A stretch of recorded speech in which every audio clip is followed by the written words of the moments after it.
Alright, so we're over here at a friend's house today. You see these boxes behind me. Might be familiar with these guys, might not, but need to be. Pretty good stuff. Already got some of their ball joints installed on the Jeep, but it's Apex chassis. So I'm having a problem. 190,000 miles on this Jeep. The drag link and tie rod are just absolutely shot. So we've got their 1-ton setup with the flip drag link. Hopefully smooth that out, get rid of that bump steer. Well, I'll put a video in here of what the steering wheel is doing in the morning. It's almost like a death wobble, but a little bit different. So we're going to get this old drag link and tie rod torn off and get this put on.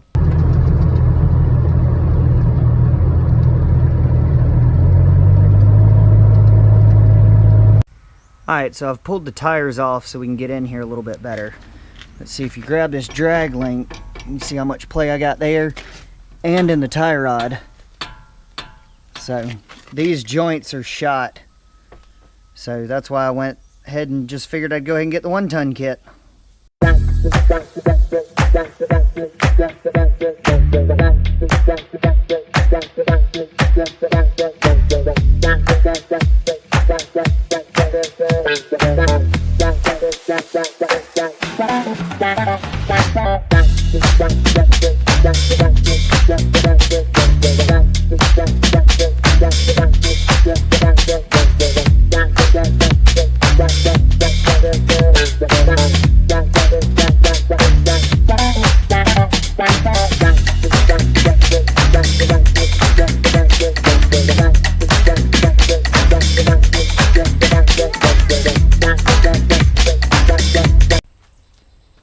Alright, so now that we got it off, you can kind of see the size difference here.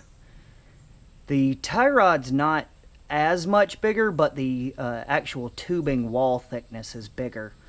But you can see the drag links are a huge difference.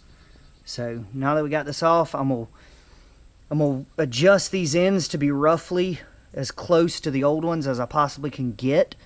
So the alignment's not too far off, but we're going to do an alignment on it anyways, and I'll show you how to do that. Alright, so part of this kit is I got to do the drag link flip, so I've got to drill this hole out to 7/8.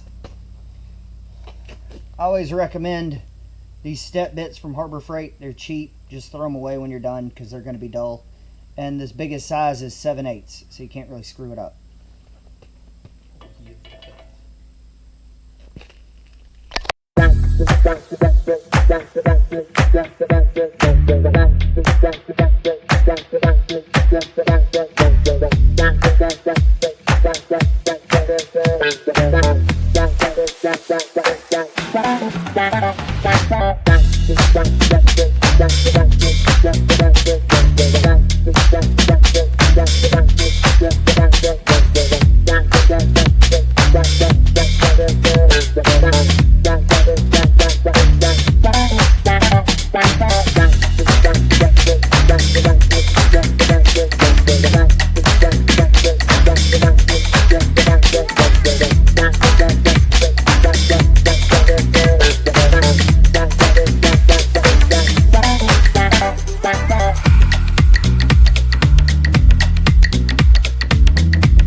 Alright, so it's actually the next day. Forgot to turn the camera on yesterday after we got done drilling the knuckle. But we tried to do the alignment with 2 4-foot levels and a tape measure. I've done it before. It works pretty good. Actually, my dad's Jeep, it's running on an alignment like that now, and he hasn't taken it in. But the ground we were working on wasn't quite perfect, so I'm going to take it into Firestone just to get it verified. And I'm going to show y'all what it looks like real quick. So you can see how I've got the drag link on the top. That makes that angle a lot flatter. This is going to help with bump steer.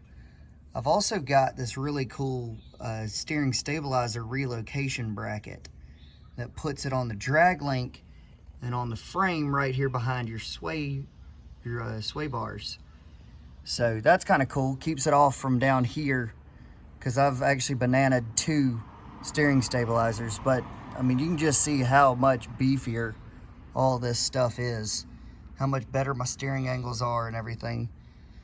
It's driving better, but the alignment's off, so it's still kind of bumping around a little bit. So we're gonna go get that fixed.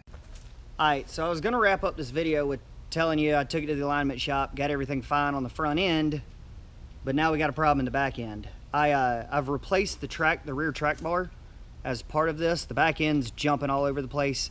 I replaced the rear track bar, didn't really have time. Sorry, there's gnats out here. Didn't have time to film it. I was kind of in a hurry when I did that, but I'm still getting the problem. So I went and picked up a set of Gladiator rear springs, actually. Now, I've never seen anywhere on the internet where it says you can do this. So we're gonna find out together. So here's the springs. They actually look to be a dual rate coil. You can see, because see how these are tighter than these up here. So I'm hoping that them being a little bit stiffer is gonna be better. Now, if you remember, I put those spacer blocks in there, but you can see how much it's compressed down even since then. I mean, part of my issue is just all this weight, but also you can see that new JKS rear track bar back there. It definitely helped, but it's still not better, so we're gonna get these new springs installed. All right, so I've got the lug nuts broken loose. We're gonna get this thing jacked up, take the bolts out of the shocks and get these springs out, and then I'll give you a comparison on the ground of what those springs look like versus these. So I just got the driver's spring out. You can see it here with that little helper boot in the middle.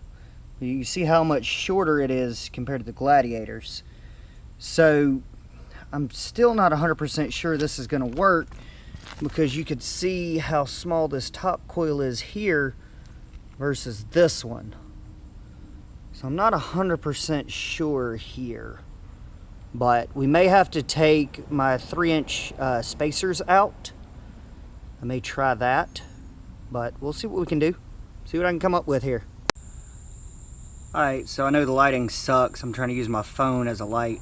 I haven't invested in a good filming light yet. It's on my list. If the YouTube thing takes off, I'll get one. But I wanted to show you that spring, driver's side spring, is in. I did have to take my 3-inch spacer lift out, so I put my rubber helper blocks back in these springs, just in an effort to try and keep it level. That's the whole goal of this project.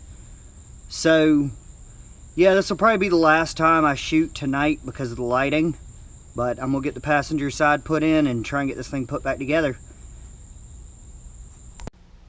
Alright, so it's the next day, just got off of work, and we're supposed to be driving this thing to Tennessee tomorrow, but we got a problem. Yeah, it's squatted.